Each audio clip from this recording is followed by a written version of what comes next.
Un cabinet médical abandonné du jour au lendemain.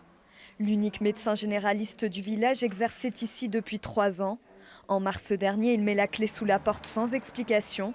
Il laisse derrière lui un court message et des patients en colère.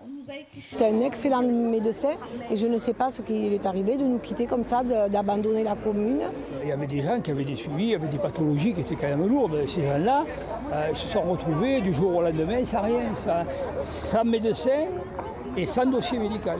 Le docteur prenait en charge près de 1000 patients.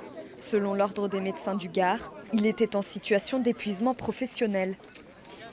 De la grippe en tout cas, il nous a dit qu'il avait 46 personnes, patients par jour et que c'était beaucoup trop et qu'il avait vraiment le sentiment de ne pas faire de la bonne médecine. Et il s'est arrêté de travailler pendant toutes les vacances scolaires, il était arrêté le vendredi, donc c'est quelqu'un qui avait quand même un aménagement de planning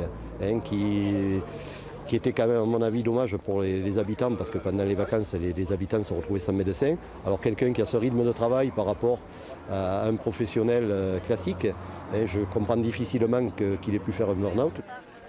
Le maire du village ne parvient pas à trouver un repreneur. En attendant, ce sont les infirmières qui s'occupent des malades.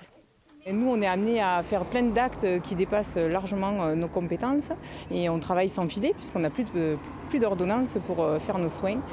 Et malheureusement, on met en mal d'autres médecins qui sont obligés de nous faire des ordonnances sans jamais avoir vu les patients. Donc ils nous prescrivent des soins et des traitements à des gens qui ne connaissent absolument pas. Élus et habitants espèrent une réaction de l'État pour que le village de Mons retrouve enfin son calme.